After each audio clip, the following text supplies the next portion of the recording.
identifying your skills.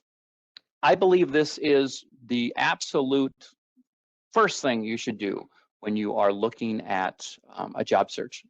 The reason is because an employer does not hire you for a job history necessarily. I mean, they certainly look at it. What they're hoping for is to understand which skills you can bring from that job history. So even though we do list our job history, it's much more important to talk about what we accomplished during our time there, because that's what's going to transfer most readily to a new occupation or a new employer. So after completing this section, we're hoping that you understand the importance of knowing your skills and be able to define transferable skills and know how to identify your transferable skills. So this is just a pop quiz. Occasionally, we're going to ask you to write some information into the chat box. And what we're going to ask you to do is test your skills knowledge. I'm going to tell you what a skill is. It's something that you can do, something you can do well. But how many skills do you think the average person has? And you can go ahead and put that right in the chat box. We'll give you a couple of seconds. There's no right or wrong answer for this, by the way. Okay, we're starting to see some. 22, that's a very specific number. 6, 50, 30, hundreds, 200. All right, we got 50, 30. Again, that's a very common answer. Thank you all for putting that in there. I'm not calling anyone out. 32. What's the answer for everything? 42? Is that? I think there's a joke around that. Anyways, the average person, just the average person, not someone with an advanced doctoral degree, has between 500 and 800 skill sets. Now, this does not mean that these are things that you're necessarily going to market to any given employer. So the way I like to frame this is think about something you've done. I use two examples. The example I'm going to use today is a welder. If you're a welder, of which I am not, but if you were a welder, you may tell an employer that you can weld. And that certainly is a skill, but you really lose out on a lot of connection points with a particular employer by being so broad-based on that. So instead of saying you're a welder, you could say something like, used acetylene torch, plasma cutter, MIG weld, TIG welding, cast iron welding, aluminum welding, pictures of the precision with which you weld. Could be the difference between you getting a job or someone with more experience on paper getting a job, because you're proving a skill set, possibly in an interview, by showing someone something. The one I use additionally is training. If I were to say that I am a trainer, that is a profession. That is not a skill set. And so when you think of training, and by the way, I've been a trainer for 20 some years. I told everyone, all of my network, that I was a trainer. I train people on computer skills and networking and resumes, interviewing, job search skills. But I had a friend of mine call and he said, Art, I need some help. I said, great, what can I help you with? He said, I'm looking for a trainer. I really want to lose some weight. And I didn't get it right away. But I said, well, do you want me to create an Excel spreadsheet, show you how to track your calories, or what are we doing here? He said, no, you're a trainer, right? And he thought that because I had told everyone I was a trainer, that I was a trainer that was going to help him do aerobics or weightlifting or whatever. And that really stuck out to me. I'll never forget that conversation, because what it meant was I wasn't effectively networking. I wasn't telling people what I could do. I wasn't telling them that I have experience in public speaking, in curriculum development, in engaging an audience. Those are the things that make an effective trainer of what I was trying to market, as opposed to what he saw that term to mean, okay? So the average person can identify, and this was a couple of the answers, about 10 skills. And don't feel bad if you put in 10, and if you put in 50, I would challenge you to write down the 50 skills you have, because that can be very difficult to actually put it down on paper. But that's what we should start at. We should start at just a blank piece of paper. You can't write a resume until you know what you're marketing. And the mistake everyone makes, and I've done it myself, is we write down work history. And they think that's going to be self-explanatory, and then I'll put a couple things I copied and pasted off the internet. If you want to separate yourself from otherwise qualified job seekers, so if you're applying for a job and someone with the same experience on paper as you is applying for the job, generally the person who gets the job is that person who identifies and markets their skills most effectively. Because remember, I haven't seen you do anything in most cases. It's just what you tell me. So that's why it's really important to identify and then properly market your skills. And the reason this is so important is the percent of people who cannot do this, and it's the vast majority, is around 80%. I like using that figure. It's not my figure. It's something, it came from some poll or some HR documentation that was put out by SHRM, Society for Human Resources Management. But how it makes sense to me, is the way I like to think about it, is if I'm going to hire for a job, I'll look at a bunch of applications, I'll look at a bunch of resumes, I'll get that down to the top 5 candidates. Usually that's what the pool I would look at. Some people look at 3, some people look at 10. I usually look at 5. Of those 5 people, they were all qualified. Going in, they were all qualified. The person I hired was generally the person who identified and sold their skills the best. So that's 1 person out of 5.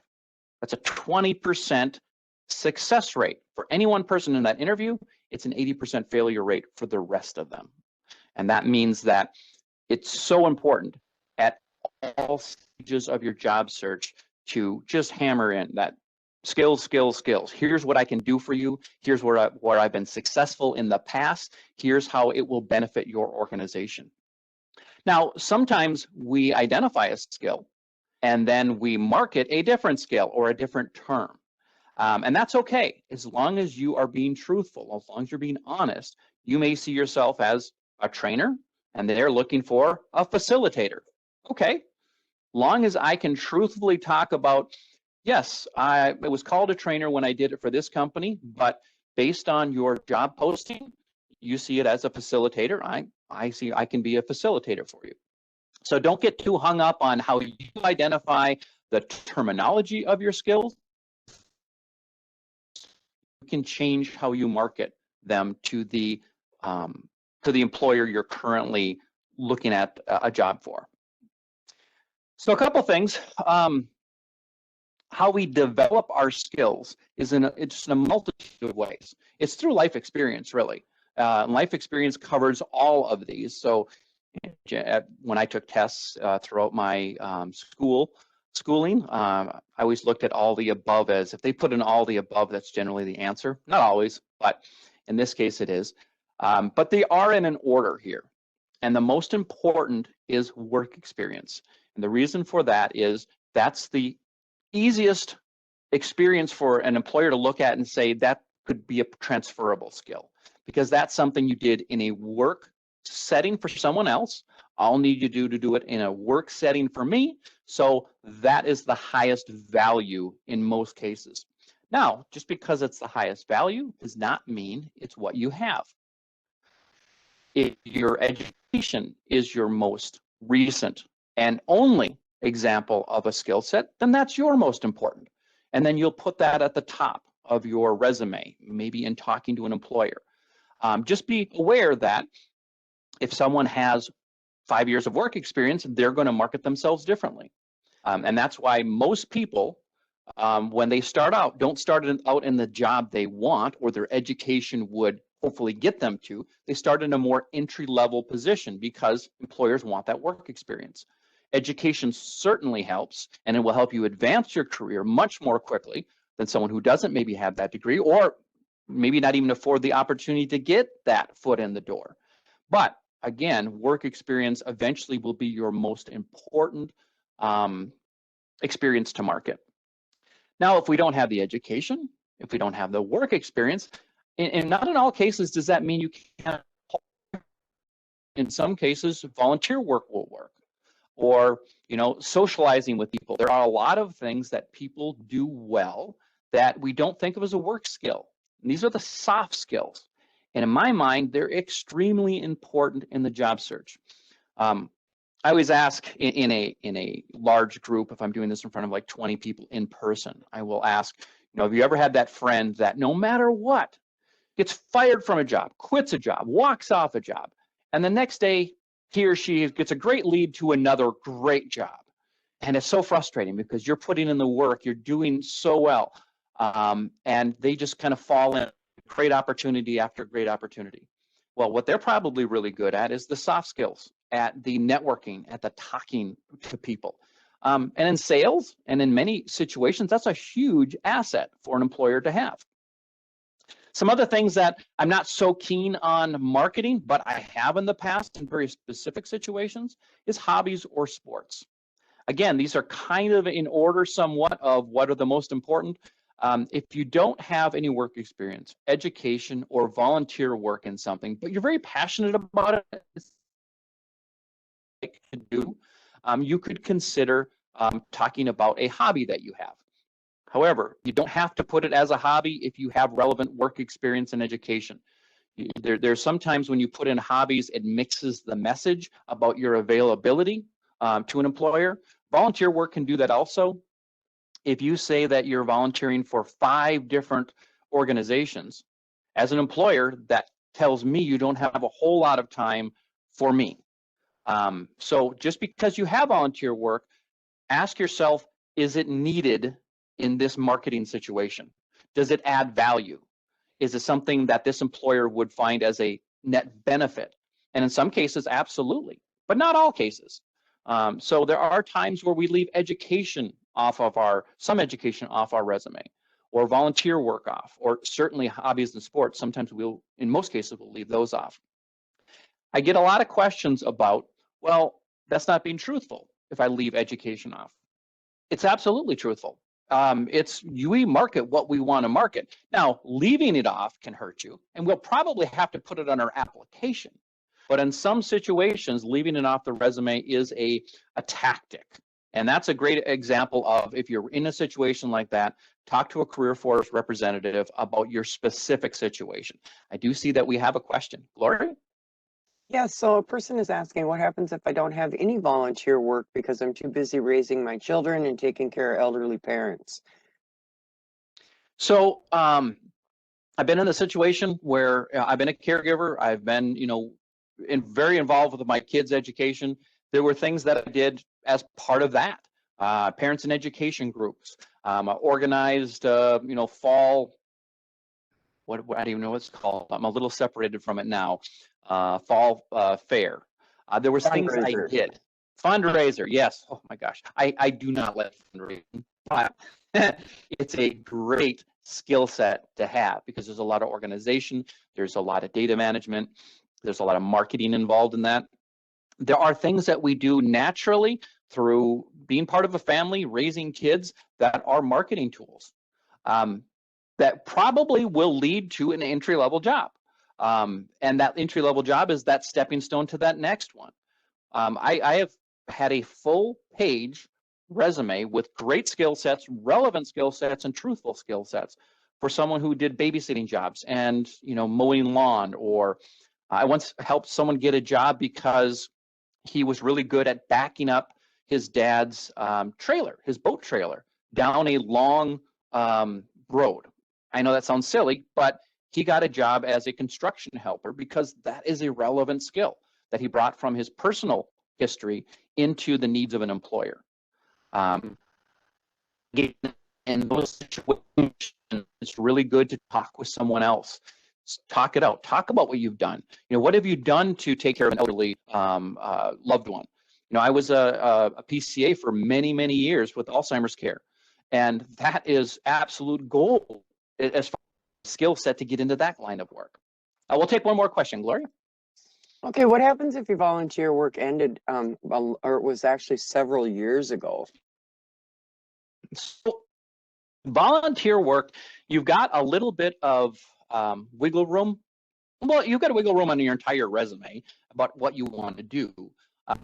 The problem is, if I don't see dates on certain things, I start to question how long ago they were. But in volunteer work, you can have a section that has volunteer work other relevant skills through volunteer work, and you can list them without the dates. However, several years ago, that's 3 years ago, that's not that far ago. I get questions, we do deal with this extensively in our resume classes, but there's a general rule or best practice, we maybe call it, about 10 to 15 years going back on your resume. Now, whenever I put that term out there, there's always going to be at least 25% of the people that say, well, what if my relevant work history was 20 years ago, or I had volunteer work that was 11 years ago? Every situation's different, and in some cases, that's perfectly relevant to put them on. But if your relevant work history is only a few years ago, I would add it, and I would add the dates, because it's not seen the same as gaps in employment history and gaps in volunteer work. So the type of skills that are most important to employers, and I really stress this at interview, especially at interview, are soft skills. And the reason I say at interview is, if you think about it, when you look at a job posting and you fill out your application and you create your resume, you're talking to the needs that they identify, and that's the needs of a welder, the needs of a database manager, whatever, those hard skills. And that might get you to the interview. Of course, they're going to ask for soft skills too, and make sure you're effectively marketing them. I see a lot of people just kind of say excellent interpersonal skills, or I'm a real people person, or they just kind of say, well, I can't prove that, so I'm just going to put those words in there. Take the time to flesh them out. So if you say you have customer service, what does that mean? 20 years of dealing with customer complaints in an effective manner. That's so much better than saying I have customer service skills. So anyways, once you get to an interview, you'll notice that a lot of the questions are built around soft skills. And many of these I call behavioral based questions. If you've ever been in an interview and they ask you something like, describe a time when you had a conflict with a coworker, how did you handle it and what were the results? Or a disagreement with the boss, or tell me about your worst customers. Those are all about soft skills. How do you get along with people? Because I can train any qualified person to do the job. That's why I have the application. That's why I have the resumes. I have qualified candidate pool. Now I want to find out what, if I want to work with them, are they going to be someone who is pleasant to work with? Do they see things in a, let's fix this issue, or do they blame? And that's why one of the most difficult questions to answer in an interview is, why did you leave your last job? If you've ever been fired or let go or furloughed and it really irritated you and you think that that was wrong, that happens to almost everybody at some point in their career. How you handle that in an interview speaks to your soft skills. Are you looking at it as a way to blame someone else, or are you looking at it as a situation to move forward from? Those are the tricky ones to answer, and everyone's situation is different. So those are great kind of questions to talk through with a career force representative if you have questions on your specific situation. So how you identify your skills helps you in all of your job search. It helps you to prove your abilities to potential employers. It helps you to write your resume and complete applications, and it sells your qualifications in an interview. If you put in the work at the front end of it, everything else becomes easier, more effective, and the results are always going to be better.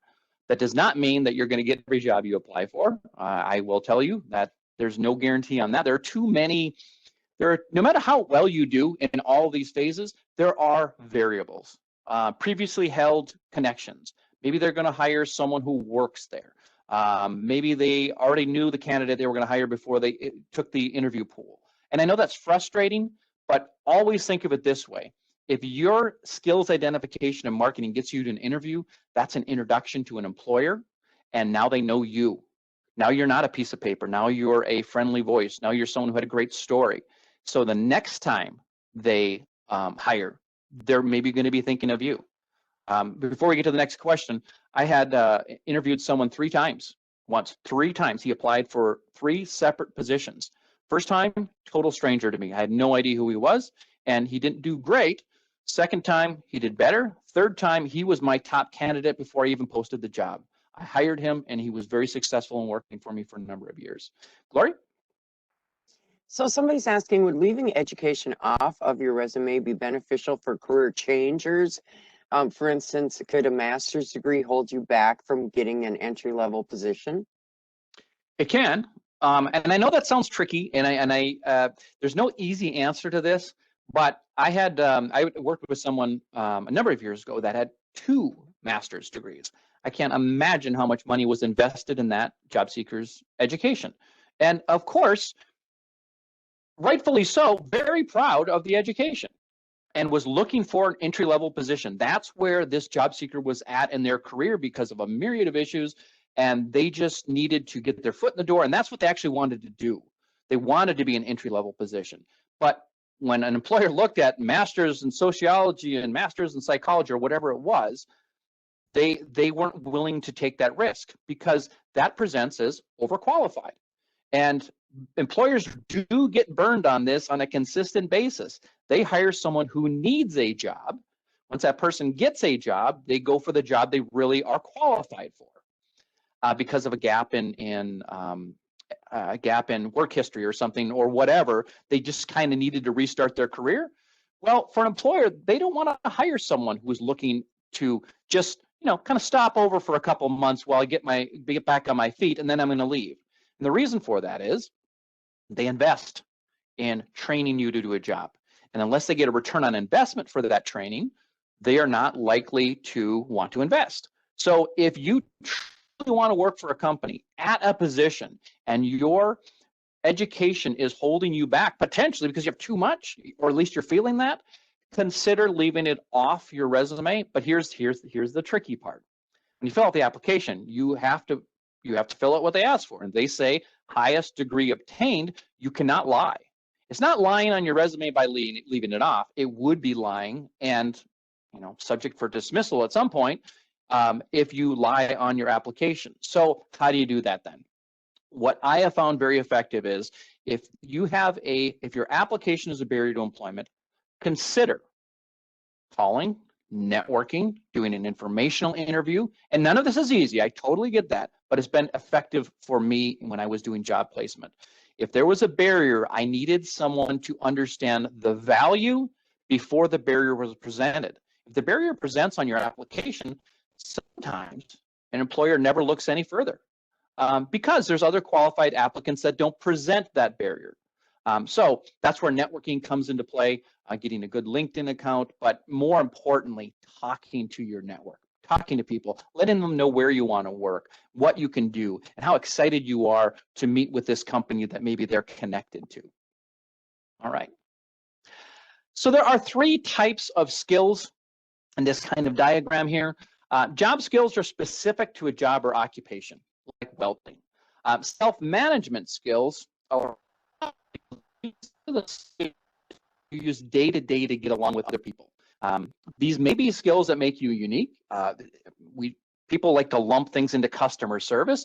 Think about what are you good at within customer service.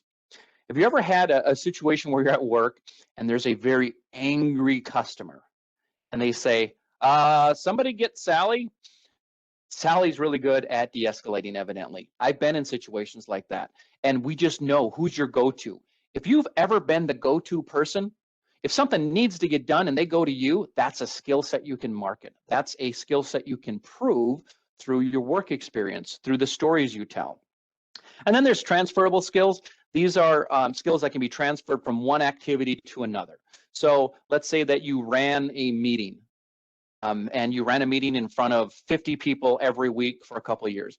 Well, now you've got public speaking skills, and maybe you could transfer those skills to running a job fair for an employer, something you never considered in the past before, but it's a skill set you've developed in your work history that adds value to a new position. So there's a lot of things that are out there to consider, and usually what I like to do is just look at some skills identification exercises, take a online assessment. I'll be sending everyone an assessment, and we'll see it here in a couple of slides, a skills assessment that's on the CareerForce MN site. I like doing those because we get so narrowly focused on what we see ourselves as. we very seldom see the transferability of those skills to other industries that might interest us. So there's an interest assessment, there's a skills transferable assessment, and there's an employment readiness assessment. And these only take 5 or 10 minutes a piece to take on the CareerForce MN site. I'd highly recommend you take those just to kind of see where you're at. It might give you some new ideas and give you some options. Bill Gates once said, "My people have the confidence of their convictions and they know their skills." People who know their skills can market those skills. Lori? Somebody's asking, what if you have high earning jobs on your resume? Hang on, I just skipped on me, sorry here. Okay, you have high earning jobs on your resume. How does that affect your ability to gain interviews for entry level positions? Always look at your job search through the employer's eyes. Okay, so if you were hiring someone who was making 100 grand a year and they were going to be paying this person $30,000 a year, what would you think? Would you think that this person, oh, that's great, they're perfectly willing to take a $70,000 job cut and, you know, here we go? They're not. They're going to see that kind of a situation in which I told you before. This person is overqualified. Something happened. They can't get a job in their industry until they can get back on their feet. This is a get me by job. And I'm the one who's going to lose out when this person leaves after I train them in. And it's a real fear, by the way. It's happened to me personally. I trained someone in 6 months for a job that needed a ton of training. And as soon as I got that person to the point where they could produce for me, they sent me a very nice resignation letter saying, "Thank you so much. It's been a hoot. I've enjoyed my time here. I've got the job I really wanted." And they didn't see any problem with that. And I get it. We're all, you know, out there trying to do the best we can and advocate for ourselves. However, as an employer, when that happens to me time and time again, I get very concerned about that situation the next time it presents itself. So here's what you do. What you do is you anticipate their objections and you come up with a counterpoint before they even ask it, or even if they don't ask it. If you know that there is an obvious barrier to employment, you need to deal with that barrier. I've worked with people throughout the years on a whole bunch of different, between, you know, disability barriers to wage barriers to education barriers. If you don't deal with them in a very proactive way, it's going to be a very frustrating job search, and you're not going to understand why I'm not getting opportunities for things I know I'm qualified for. It's because you're not looking at through the employer's eyes and what their objections might be. I highly recommend, for the 4th time, for a specific situation that you want to talk through, call your local CareerForce location and ask for a one-on-one session just to talk over the phone and see if you can explain that to them. Let them know what your goals are, the places you want to work, and they can come up with some ideas on how to most effectively deal with those barriers, whether they be any of the things we mentioned already. Here is that skills identification resource, online tools in the speaker notes, which are included in the PowerPoint deck I'll be sending everybody, are links, direct links to the employment readiness assessment, the interest assessment, and the skills matcher. Again, I take a lot of these. One of the reasons I take these is because in increasing numbers, they're becoming part of the application process. Just a yes or no in the chat box. Has anyone had to take like a personality profile as part of an application? You can just do yes or no. No, no, no, yes, yep, several yeses. No. So what these are, and by the way, you don't have to agree or disagree with the validity of them or if they actually do anything. The employer does. And so if you've never taken one before, you tend to answer the way you think you should answer as opposed to what is the truth. And you might trip yourself up. The example I always give is if an employer asks you, is it ever okay to be late for work? And the snap answer from a lot of people is no, you can never be late for work. That would be inappropriate workplace behaviors. And then a few questions later, the employer says, here's a scenario. You're on your way to work and there is a horrible accident. Do you stop to assist knowing it will make you late, or do you travel to work? Now, you may say, I don't agree with that. They tripped me up. They tricked me. I'd just like to say this because I've given these assessments to hundreds of people for employers under contract. They want you to answer with the truth. Don't answer the way you think they want you to. And the more of these you take, the more assessments, the more personality profiles, the easier it's going to be for you to understand kind of how they're worded and how to answer them in the best way that represents you. Okay. All right. So we've talked about the 3 types of skills. I hope everyone understands, or at least had it reinforced how important identifying your skills is, and then knowing how to identify your skills through the various methods I've used with the assessments and so forth. We're going to jump on to applications now. So with applications, there's so many things that can take you out of contention for a job opportunity. And one of the first ones is applications. Having your information ready before you start with the exact dates, addresses, phone, salary, etc., is really important because that's something you can take care of right now, and it's something they're specifically requesting. If they specifically request an exact date and you don't have that exact date, or you guess at it, that can hurt you and your employment chances now, or even later when they attempt to prove it by calling that employer after maybe, after you're hired and you're doing really well, they call to do a background check on something. They find out, oh my gosh, you're off by 2 years. We required 5 years of experience. You said you had 6 and you only had 4. It could have been an honest mistake, but it's going to get you fired from that job. So one of the things I'm going to be sending everybody is a personal data record. It exists on the CareerForce site. It can be a little difficult to find. So I'm going to download a copy and attach it to the follow-up email for everybody. In that, it has places a fillable form. We just got this really nice fillable form, so you don't have to write things down on a printed piece of paper. You can fill it out in this fillable PDF and save it. And once you have that information, hold on to it, because gone are the days of storing things on floppy disks or CDs. Email it to yourself. Put it in Google Docs or OneDrive or whatever works for you. If you simply email it to yourself, then you'll be able to find it as long as you title it data record, something like that. The ways of getting your exact dates are calling former employers, which I get sometimes is not the most pleasant thing to do.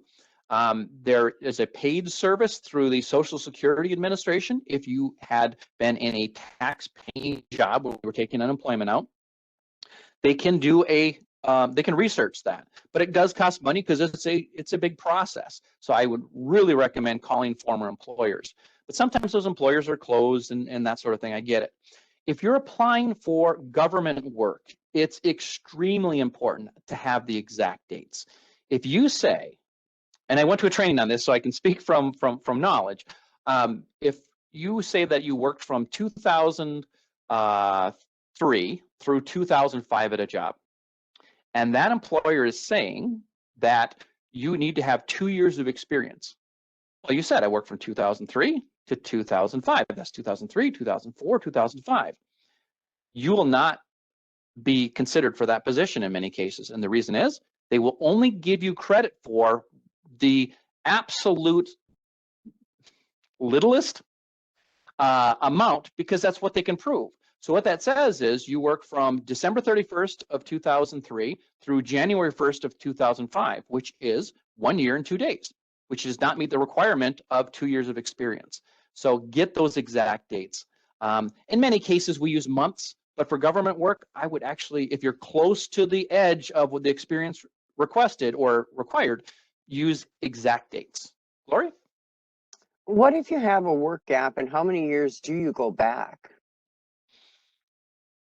As I mentioned, I go back 10 to 15 years. Work gaps used to be such a huge thing. They're less of a thing now than at any point that I've been doing this. There are ways of getting around work gaps. I'm not saying they're not an issue. They are an issue. But don't assume that an employer is going to dismiss your application simply because 8 years ago, you were off work for a couple of years for whatever reason. If you have been significantly out of work within the last 5 years, so you had a 3-year gap within the last 5 years, I would suggest adjusting the resume format, maybe to a skill-based or at least a combination resume.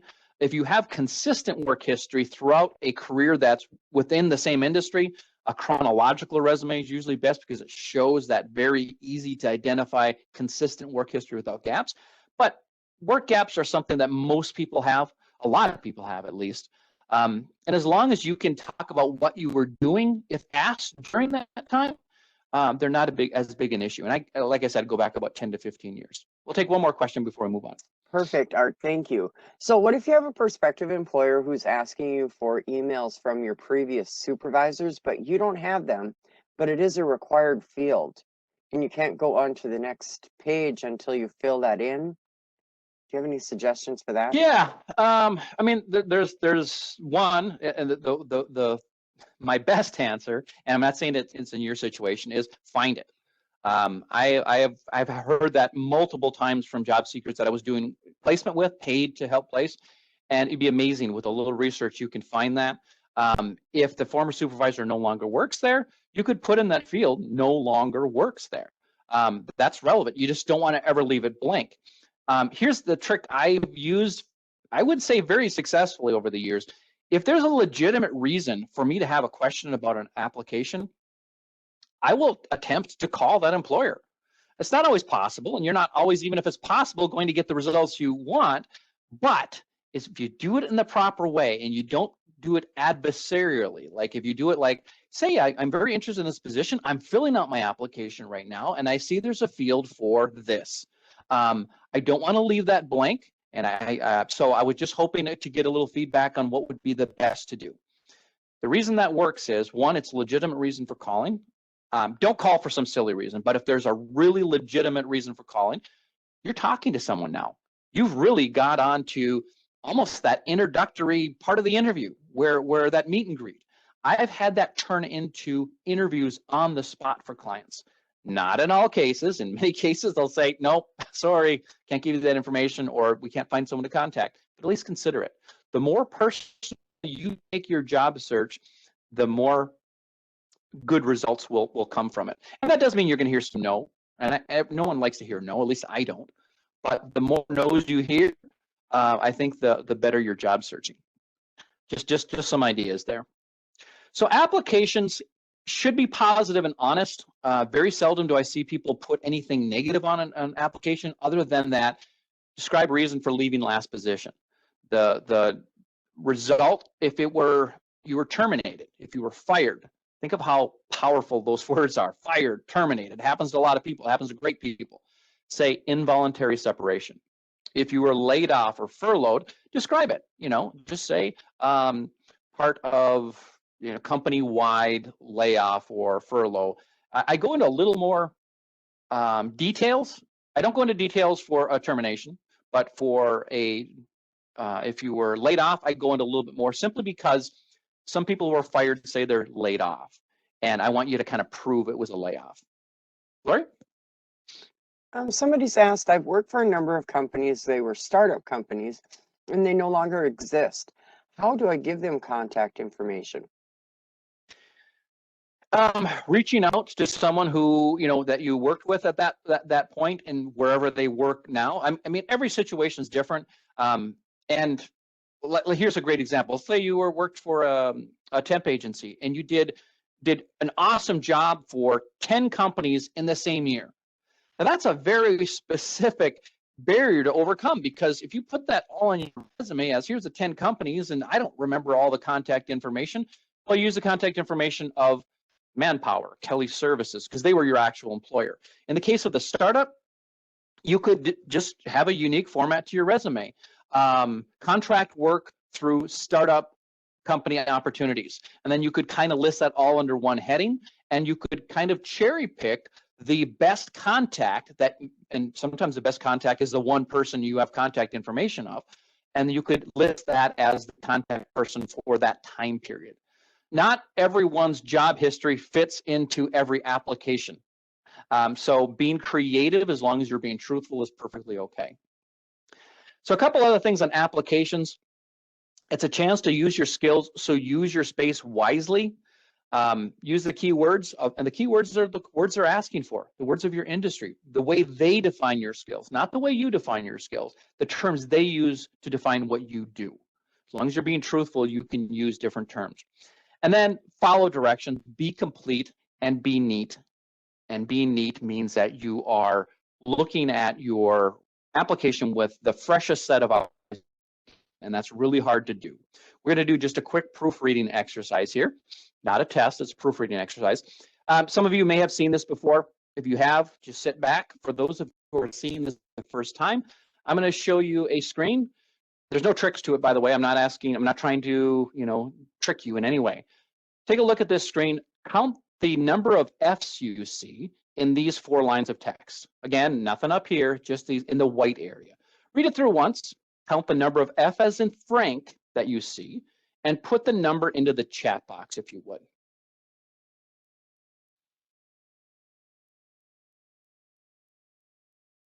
Okay, see a bunch of 3s, see a 5, see a 6, see a 4, 3, 4. Now, if you're seeing these kind of scroll up, you may be asking yourself, what's going on here? There's a whole bunch of different answers for a very simple question. And I use this not as to make anyone feel bad. It's not an intelligence exercise. If you see 3, you're right. There are 3 F's, because there is finished, there's files, and there's scientific. But if you said 4, 5, or 6, you're also right, because there are a total of 6 F's. Now, for many people who look at this, they may say 3, and they'll say, no, you're lying. There are only 3. And I've looked at it multiple. I'm a very intelligent person. It's very easy to miss of, and of.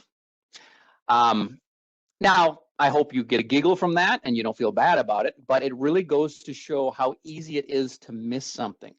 We are looking at this objectively, meaning that we have no preconceived notions of how many F's there were. We didn't write it ourselves, so we're looking at it with a fresh set of eyes. When you write out an application or do a resume, you are not looking at things with a fresh set of eyes because you wrote it, you know what it should say. So not an idea to get your resume certainly proofread by someone else, but fill out a sample application. If you just Google, sample application online, you can fill one of those out.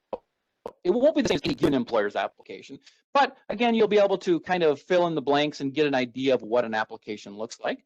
And then maybe have someone proofread that for you. Look at it, make sure it makes sense to them, that you're not missing things. So anyways, just kind of a fun little exercise. We talked about this, the reason for leaving, not my choice. If you were fired, involuntary separation. If you were laid off, talk a little bit more about the situation. If you did resign though, you may say, well, I left. Okay, that might have been a perfectly legitimate reason in which you gave your 2 weeks notice and your family was relocating, or it could be you walked off the job. So from an employer standpoint, you might want to give a little bit more information so they know that that was something that was a professionally handled situation. When I say due to family relocation, some people will say, well, I've heard it. They can't ask that. They can't ask if I'm married or if I have kids. And you may be right. They may not be able to ask certain things, but in certain situations, giving information is more beneficial than leaving it off. However, if you've left any job or if you've relocated a bunch of times, the employer's reluctance to hire you is that it's going to happen again. So that's a barrier to overcome also. So it's really important for you to tell them why this is the place that you're really interested in. And this is the place where you're going to set your roots down and why you like this place, to kind of, bolster that thought that this is your end game. I have had people say, what if it isn't my end game? What if I know I'm going to leave in 2 months? Well, then look at temp positions. Look at, in fact, temp positions can be a great way of getting your foot in the door at a lot of companies.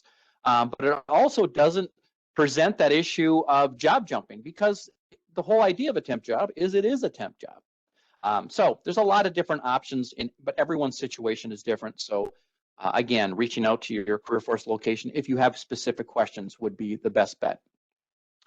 So portfolios, I'm a big believer in portfolios. We're going to switch gears a little bit here.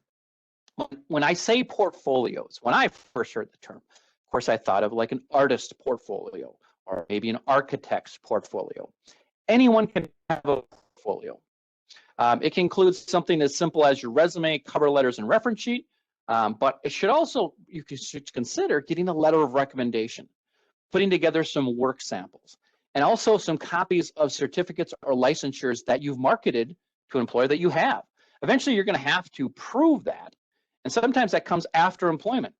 I've had to chase down an employee's proof of something they said they had for 6 months. It got to a point where I was almost going to separate that situation because I thought maybe that person was lying. I eventually got it, but it was an issue that didn't need to happen. These are things that you should gather right now. Something as simple as if you're going to start looking for work, do you have your social security card? You're going to need that for I-9 verification potentially, or a passport or whatever. Getting those things together, getting all that information together is really important.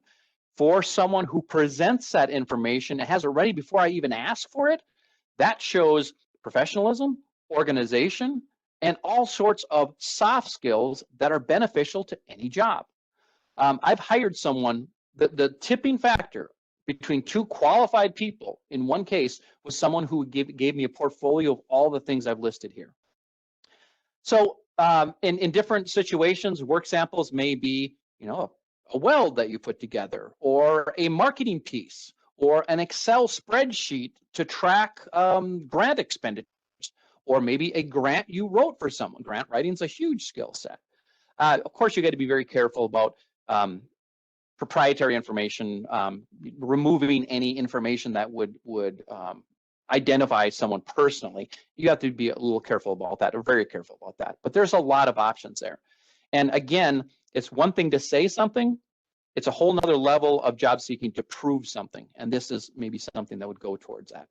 So what I want to talk about within portfolios, it's a concept that I call branding.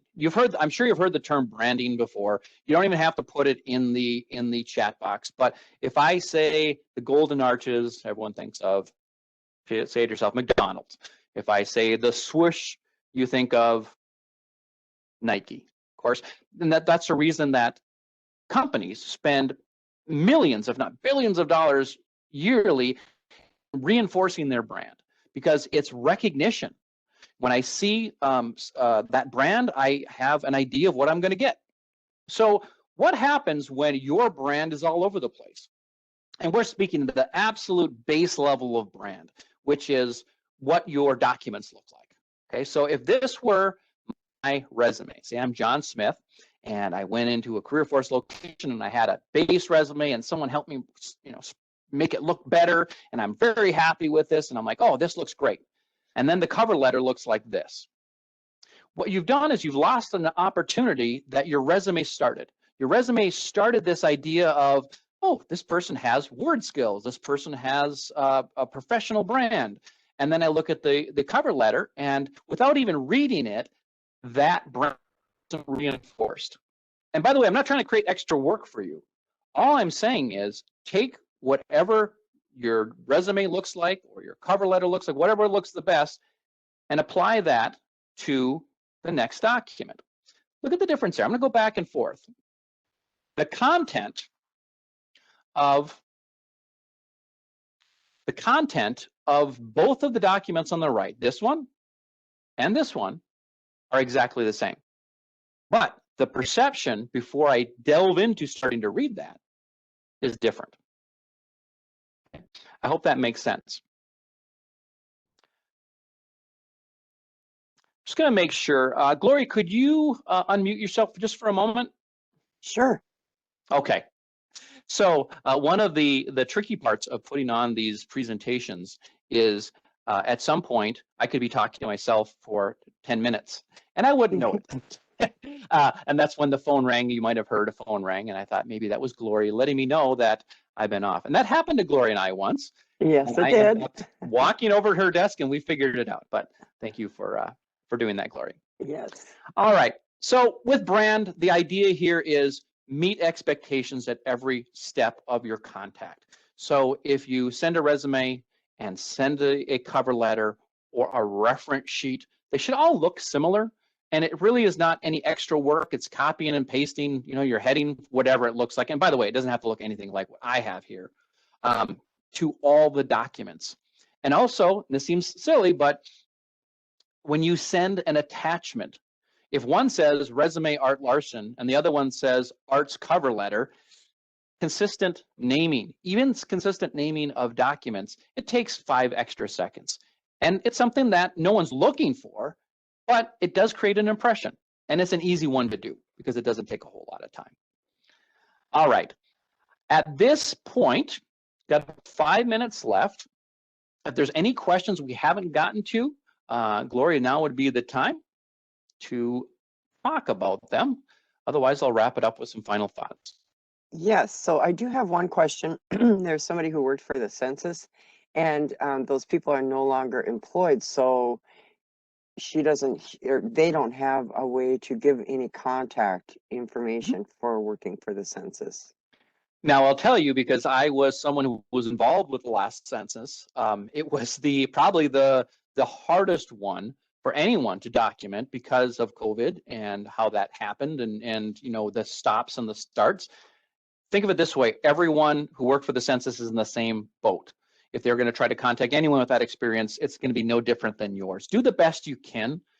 Employers do understand, when you make an effort to do everything they ask for, and maybe you make a call and say, I just wanted to give you a heads up that I do have this experience. I'll do whatever you would like me to do to validate that. But unfortunately, that has been dissolved and there's no one to contact.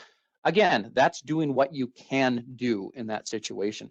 However, asking a question of someone else who's maybe dealt with that before, or maybe someone you worked alongside, they may have some ideas you didn't. That's one of the cool things about the census is you're probably trained alongside other people. They may now be in your network, and they're not competing for the same jobs necessarily you are. Ask people, what has been successful? How do you mark this? Have you had any questions about it? Given